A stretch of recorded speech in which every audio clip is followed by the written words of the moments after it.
Radio Alpa, l'alternative.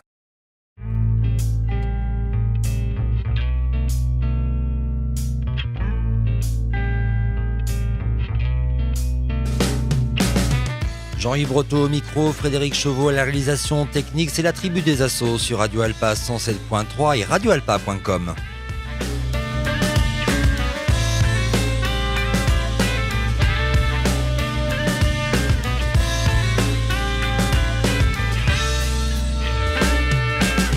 « 226e numéro de la tribu des assos » et pour cette rentrée associative, nous recevons Gilles Rouby du collectif des associations citoyennes, mais aussi membre du COGEP 72 qui réunit toutes les associations d'éducation populaire du département. Bonjour Gilles Rouby. Bonjour.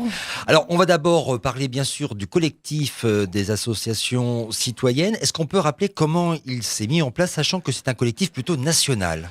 Alors oui, c'est un collectif national. Il y a des groupes départementaux qui existent, ou régionaux, ou locaux.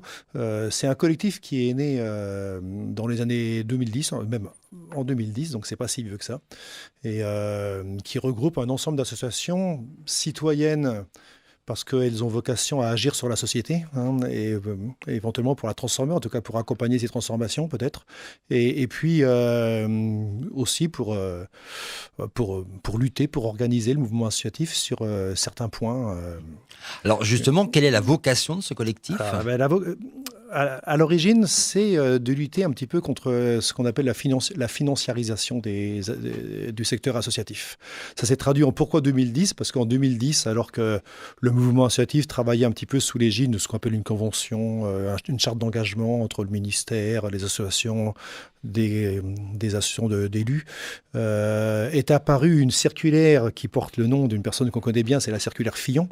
Et la circulaire Fillon organisait au nom du droit européen toute la marchandisation du secteur dans lequel nous sommes, le domaine de la culture, le domaine du droit, le domaine des libertés associatives, de l'économie sociale, et entre autres assimilait les associations à des acteurs marchands, et qui, au nom de la concurrence libre et non faussée, devait être réglementé par le droit européen et par le droit français. Alors pourquoi ça vous dérangeait, cette question-là ?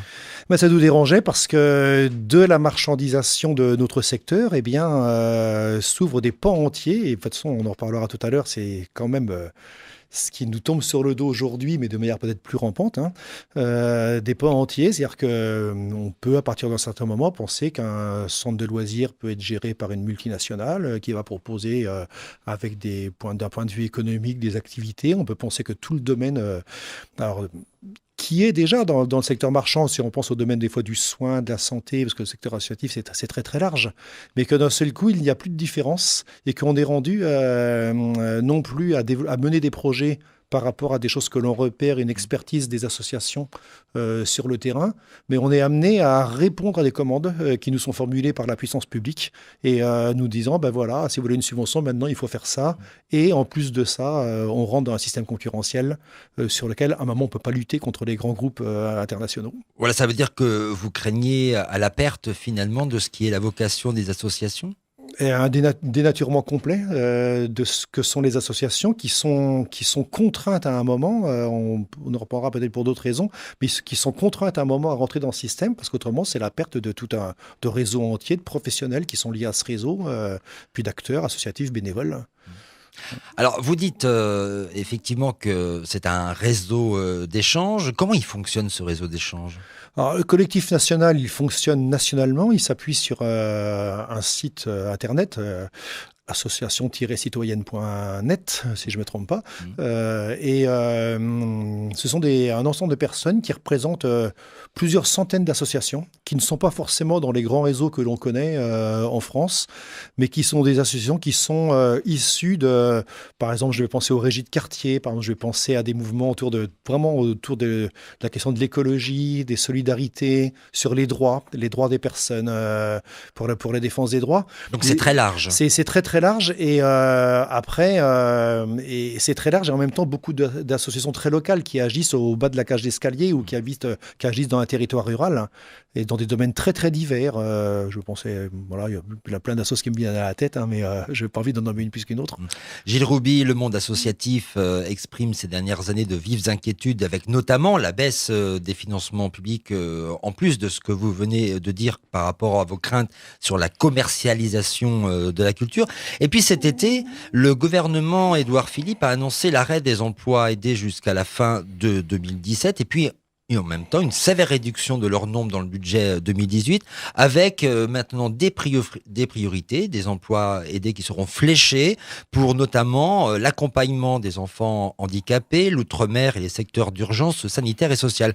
Une question, c'est voilà, et une question, c'est comment les associations vont-elles faire face à ces situations où elles voient d'une part baisser leur financement par les pouvoirs publics, notamment par les collectivités territoriales, puisque les dotations de l'État ont sévèrement baissé dans certaines collectivités territoriales, l'État aussi qui diminue ses participations, et là on leur dit, écoutez, en plus l'État va se retirer finalement du soutien à l'emploi qu'il apporte dans le tissu associatif. Comment ils vont faire ?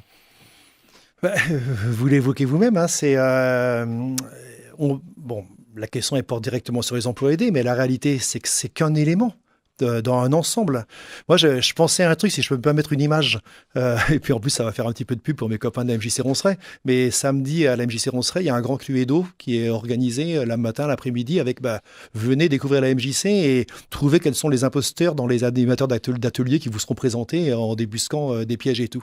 Le Premier ministre ne sera pas là. Alors, le Premier ministre ne sera pas là, mais je crois un petit peu ce qu'on nous propose, c'est une sorte de Cluedo auquel on est en train de faire, alors, sauf que on n'est pas dans le jeu là, au niveau national. Où il y a toute une série d'indices qui aujourd'hui agressent le secteur associatif.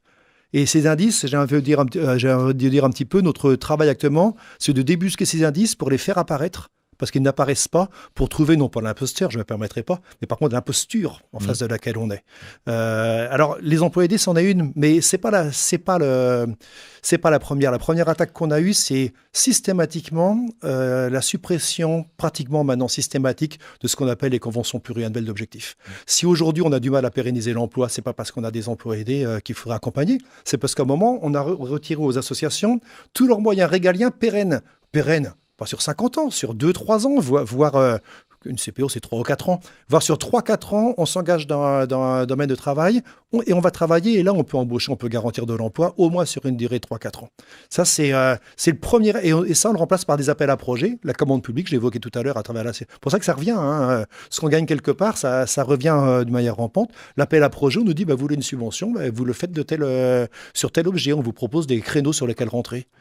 Alors c'est vrai qu'on a beaucoup parlé de la question de la simplification administrative, mais on a l'impression au regard du traitement de la demande du soutien de l'argent public qu'il faut monter de plus en plus de dossiers. Oui. Et avec un paradoxe, c'est que, alors évidemment, ce qu'on va alléger actuellement, c'est pas uniquement à l'administratif, c'est carrément, on va assécher les associations. Là, ça va être réduit parce qu'on ne pourra plus déposer de subventions.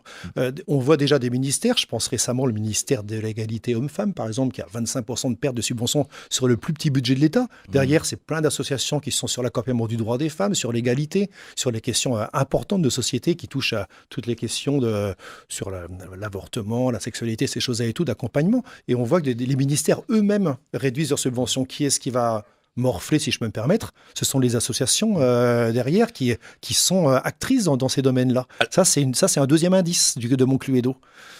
Alors Gilles Rouby, vous êtes un grand militant très engagé, associatif, sous multiples formes. Alors ça, bien sûr, ce que vous nous racontez là, j'ai envie de dire, les associations qui nous écoutent, elles le savent parce qu'elles le vivent tous les jours. Mais comment réagissent finalement les usagers, les adhérents, ceux qui côtoient les associations? Est-ce qu'elles sont sensibles à ces préoccupations qui interrogent finalement les dirigeants associatifs déjà, et leurs salariés? On a un grand malheur déjà, c'est qu'on est tellement habitué à travailler en tant qu'association avec des gens qui s'engagent au quotidien, des salariés qui vraiment sont aussi des acteurs de l'association, des bénévoles, etc., que l'habitude dans le mouvement associatif, c'est de toujours faire face. et de dire on nous retire quelque chose, mais on va quand même y arriver, on va quand même faire quelque chose là.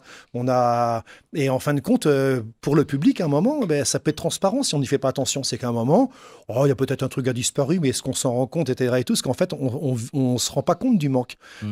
Surtout quand, il faut le vivre par rapport à sa situation précise. Et ce qui est en train de se passer, on reviendra sur les emplois aidés, mais ce qui est en train de se passer, c'est vraiment un affaiblissement complet du système associatif avec différents éléments, y compris la réserve parlementaire, c'en est un. On aurait plein de trucs à dire et tout, mais la réserve parlementaire permettait en milieu rural à des associations de développer un projet quelque part, une fois de temps en temps, pas tous les ans, c'est pas régalien.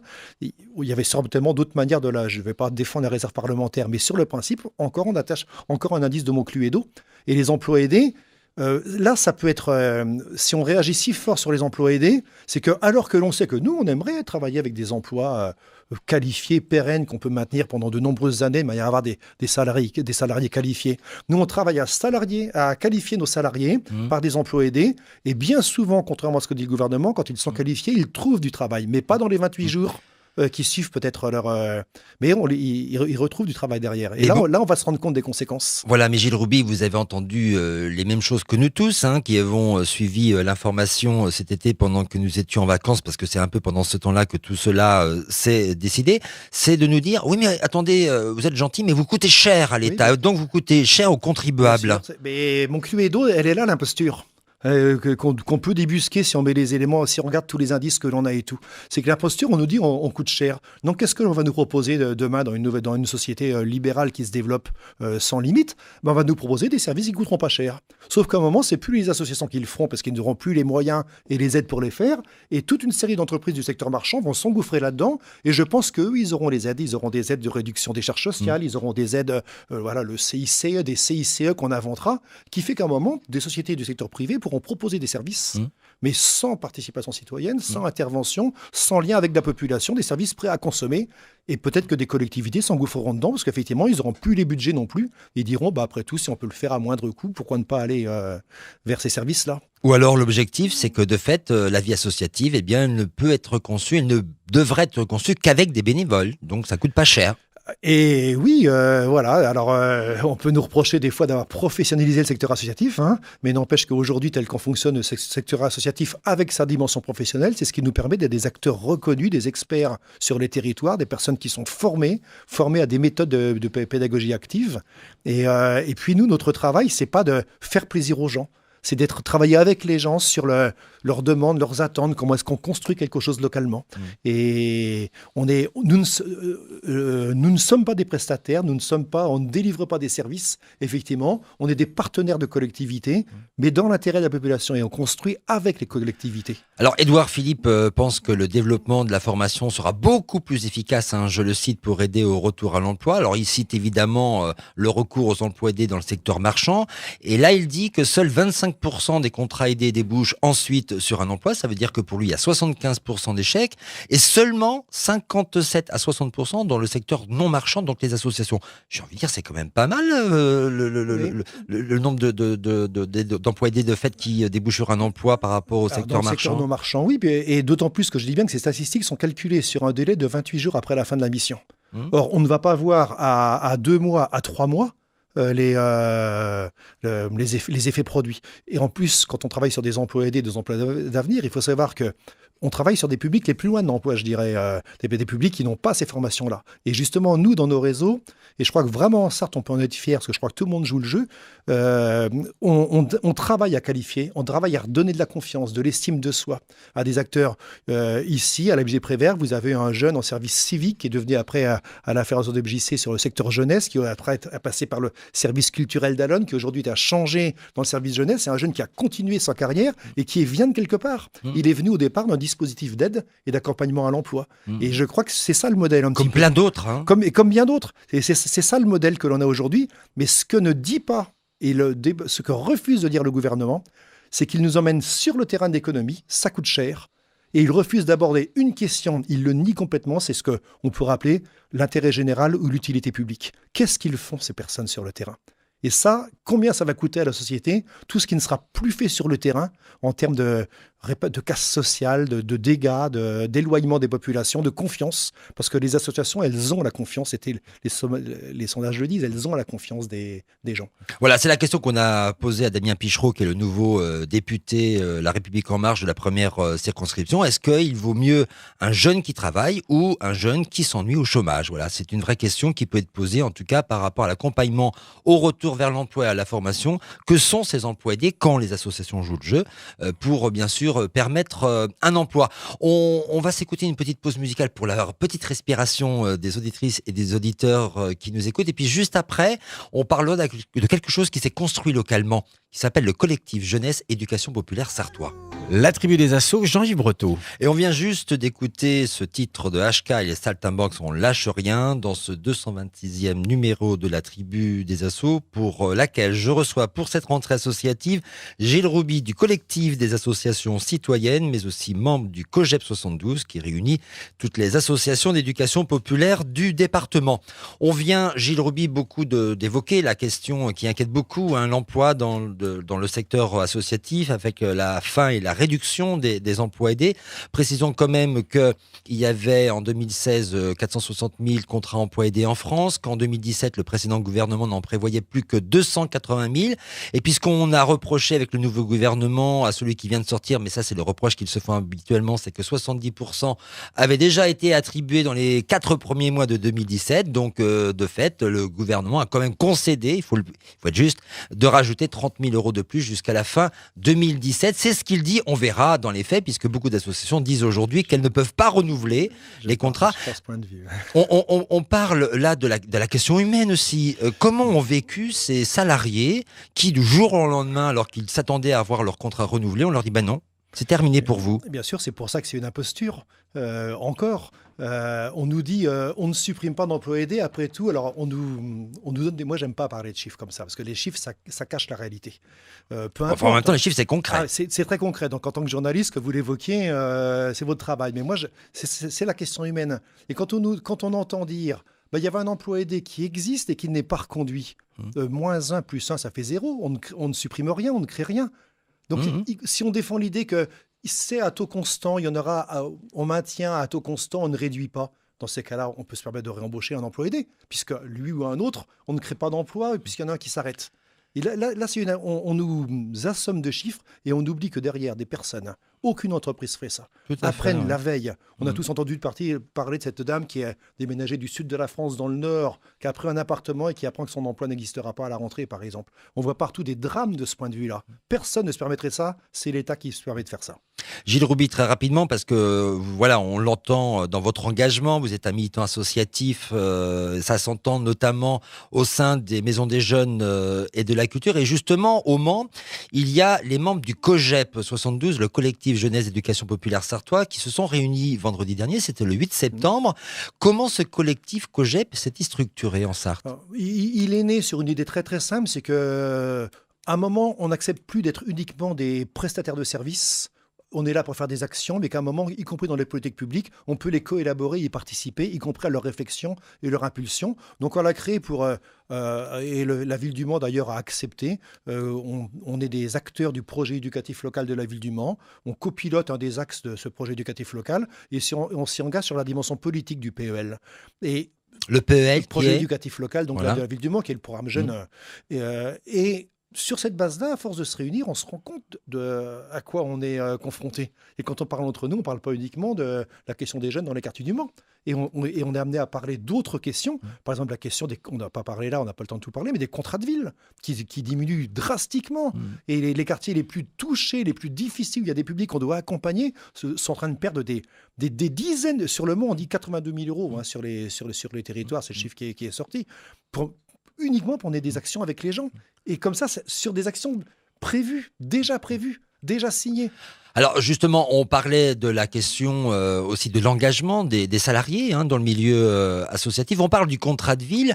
Il y a une structure très importante dans les quartiers sud. C'est le centre social des quartiers sud. Et on a cru comprendre que finalement, il y a une partie quand même des personnes en responsabilité du centre qui lâchent l'affaire, quoi. Parce que tout simplement, il y a un moment où on est fatigué d'aller chercher des fonds. Je crois pas que c'est pour une raison de fatigue. Il y a des questions politiques qui se posent dans ce que sont les centres sociaux aujourd'hui. Il faut faire un choix. Est-ce qu'un centre social, on reconnaît son côté associatif comme acteur d'une politique, ou est-ce qu'on pense qu'un centre social, c'est un secteur municipal? On peut craindre une municipalisation des centres sociaux à travers la création d'un EPIC, un établissement public d'intérêt communal.